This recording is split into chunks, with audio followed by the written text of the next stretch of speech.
ಶಿವಮೊಗ್ಗ ಜಿಲ್ಲೆಯಲ್ಲಿರುವ ಈ ದೇವಸ್ಥಾನ ಬಹಳ ಪ್ರಸಿದ್ಧಿ ಹಾಗೂ ಅತಿ ಹೆಚ್ಚು ಭಕ್ತರು ಬರುವ ಅತ್ಯಂತ ಶಕ್ತಿಶಾಲಿ ಪ್ರದೇಶ.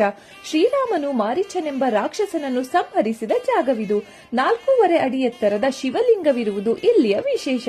ಪುರಾಣಗಳ ಪ್ರಕಾರ ವನವಾಸದ ಸಂದರ್ಭದಲ್ಲಿ ಶ್ರೀರಾಮನು ಚಿನ್ನದ ಜಿಂಕೆಯ ರೂಪದಲ್ಲಿ ಬಂದ ಮಾರೀಚನನ್ನು ವಧೆ ಮಾಡಿದ್ದು ಈ ಸ್ಥಳದಲ್ಲೆಂದು ಪ್ರತೀತಿ. ಇದರಿಂದುಂಟಾದ ಬ್ರಹ್ಮಹತ್ಯಾ ದೋಷದಿಂದ ಪಾರಾಗಲು ಶ್ರೀರಾಮನು ಮಾರೀಚನ ದೇಹದಲ್ಲಿದ್ದ ಬಾಣವನ್ನು ಹೊರತೆಗೆದು ಬ್ರಾಹ್ಮಿ ನದಿಯ ದಂಡೆಯ ಮೇಲೆ ಶಿವಲಿಂಗವೊಂದನ್ನು ಸ್ಥಾಪಿಸುವನು.